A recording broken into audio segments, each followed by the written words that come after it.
Definitely the Indian representation, I would say, is a little stereotypical. I know the motives are good, but I mean, there are other dishes that Indians eat beyond biryani.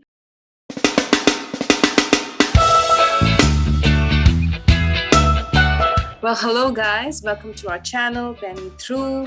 For those who are returning, welcome back, and those who are new, thank you for visiting our page, our channel. And today it's just me, Through. Usually it's Benny Through, but Benny has some prior engagements today, so she couldn't make it. So today we're going to do this by ourselves. All right, and before I proceed further, please subscribe to our channel if you like our content. All right, today we are going to review the trailer of a Nollywood movie called Christmas in Miami. This is through a suggestion of one of our subscribers. So if I read the IMDB, it says Christmas in Miami is the fourth installment of the AKPOS Nollywood film series. This time AKPOS jets off with his family to the exotic city of Miami, Florida to represent Nigeria at the Intercontinental Christmas Fiesta, which is a unifying fiesta that will bring together 6 families from 6 very diverse nations across 5 continents to spend the week leading up to Christmas together on an exotic island in Miami, USA. Exotic island in Miami. That is pretty ironic. I gotta say, this mini Olympics of Christmas is a multi-ethnic story of unity and diversity. It celebrates how we are different but the same, or how we are all same difference. It reminds that Christmas transcends skin color and racial barriers. It's a rib-tickling comedy that aims to unite borders by helping each of the nations represented to also debunk long-held negative stereotypes and perceptions that the general public always had about them. The director is Robert Peters, stars Manoj Chandra, Verne Alexandre, Malcolm Burchett, and very many others. Christmas is such a special time of the year that brings families together. Welcome to America. No, so not go welcome me for America. I'm not gonna agree. I'm not agree. What happens when 6 families from across 6 diverse countries and cultures come together under one roof for 1 week? For the next 1 week, the world will see how different cultures can be the same. To battle for $1 million. What is that? What does that mean? You be shit, you know, you be the shit. I'm the shit. I'm the shit. You're the shit. You can't keep this shit. For our next task, I leave you in the hands of the judges. We are presenting biryani today, roasted potatoes, Chinese dumplings. Nigerian jollof rice is the best, though. There's no... Really bad. The British are here to win. We are not here to make friends. If because of the mark what they did wrong with this, I go kill you, man. I'll toss that COVID kill you. Well, both that, you know. Now today we see pandemic. They can rush you like palliative. They can rush you. The longest running Nollywood box office record holder. My name is AKPOS Nollywood. The A is violent. Move the glasses. Corporate World Entertainment presents Oh, jingle all the way. You take Chris. Look, you take Chris. You see that Pamela way they see there, so now my own reality be that. Make una take it or leave it. Christmas in Miami, another adventure of AKPOS. Say it again. What's my name? Apo. We move.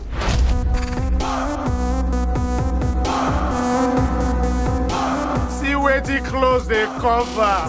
Oh, boss, camera full everywhere. Boss, camera full the compound. Starring the legendary John Amos from Coming to America, Richard Mofe Damijo, AY, Osita Yeme, and lots more.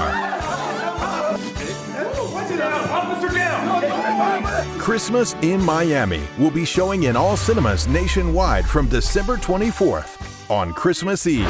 Life not pass like this now.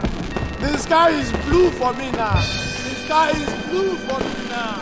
Christmas in Miami, a Christmas to remember. Alrighty, that looks like a very fun trailer. Definitely felt the Christmas vibes in it. If I didn't know that this was a Nollywood or Nigerian movie, I wouldn't have known it by just looking at the trailer. It is as they described in IMDb, very, very multinational, multicultural. Really appreciated that. I really appreciated the Indian representation there as well. The trailer was interesting. It was pretty old school. Like the narration in it was very 90s. I mean, that's not a criticism. It's just it was just interesting because nowadays we don't see trailers like that where there is an introduction of what's happening. But I don't mind it. I really enjoyed it. Definitely seemed like a very cutthroat. That's kind of tongue twister, kind of a competition between everybody. It kind of intrigues me to see how everybody comes together despite that. Is there sportsmanship? Does someone try to screw someone else? It would be interesting to see that. Yeah, who wins? That's the $1 million question in this. Actually $1 million, because they're going to win $1 million. And I know that $1 million USD, then that goes a long way in Nigeria or in India. I liked the exchange that they showed about one of the guys really like buttering up the immigration officer, hoping that the process would be easier. And he was like, "You're the shit." But the immigration officer was like, "Yeah, I'm the shit. Oh, yeah. But you can't take this in anyways." You know, that's a very good depiction of how immigration works in the US. I mean, if you are not supposed to take something in, or if there is something in the process that needs to be done, they will do it while being friendly with you. So that is kind of confusing in terms of how you feel about it from other cultures. But in the US, it's kind of very compartmentalized. So I like that there is this depiction, again, done really well with humor, because it can be a very stressful process. And I also know, just FYI, there are certain, when you come from certain countries, there's regulations. You can't bring in certain spices or products into the US for various different intrinsic reasons. And I like that they depicted that as well, because I know that my parents would be like coming and they would be like, "Oh, we can bring in this spices and that spices." And because some very obvious things, on things that you wouldn't think are harmful at all, that you would have never guessed, you can't bring into the US. Definitely the Indian representation, I would say, is a little stereotypical. I know the motives are good, but I mean, there are other dishes that Indians eat beyond biryani. They could have said vindaloo, something different, which most people might not know about, maybe. So I've seen Danny Glover do Nigerian movies, and John Amos is in this. So it's very cool. It helps Nollywood representation on an international level when an international or a Hollywood actor acts in a Nigerian movie. That's good representation for the movie. One thing that really bothered me, I've seen this in many other Nollywood trailers that we have reacted to, is the sound quality. Now, in other cases, I know that there are budget constraints and people are making the most out of what they have got. That's really cool. But definitely this movie seems to be high budget. They have a lot of stars. It's an international location, so that's kind of cool. I think my only criticism here would be the sound quality, because that is so important in the experience that one gets from watching a movie. But other than that, it's very celebratory. In this, especially, this came out in 2021, and I was saying, oh, it's good to look forward to it, because during the pandemic, I've lost track of what year we are in, and we're already in 2022. So this has already released and we can watch it, and I definitely want to watch it. But I do want to say that it was good timing to bring in a theme like this, especially during coronavirus, where the world was so divided, everybody was paranoid, and this went on through 2020, 2021, and still is kind of going on. I appreciate a theme like this. I appreciate a subject matter like this. And I would like to see how every country is represented. I know the motive of the movie is to break stereotypes, but I don't want to see, ideally, stereotypes in the movie with the motive to break stereotypes. You know, that would be pretty ironic.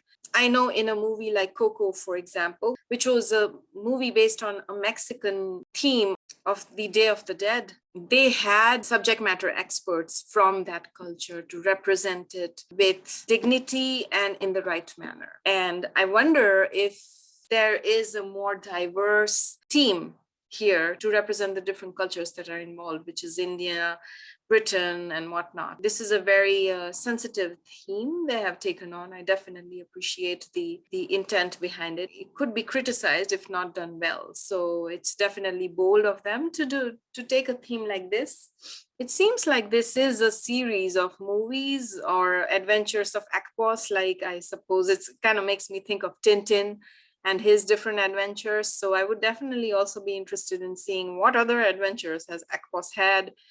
And seems like he's a popular character. So kudos to that, to bringing in this theme with a character like that. If a character has done well and you bring in a theme about diversity, people will tend to take more interest in it and hopefully be educated. So I appreciate this effort. So guys, if you liked our channel and liked my video and my reaction, please subscribe to our channel. It helps us a lot, and hit that bell icon so that you're notified every time we upload a new video. It's usually on Tuesdays. And if you liked our video, actually go ahead and like it, share it with your friends, leave us a comment to tell us how we're doing. This suggestion was really, really helpful, and there are some other suggestions we are going to follow up on. But this helps our channel, and this helps our education and our point of view in understanding another world that is very far from us. And hope that brings you value as well. And if it does, support us. Until next time, फिर मिलेंगे.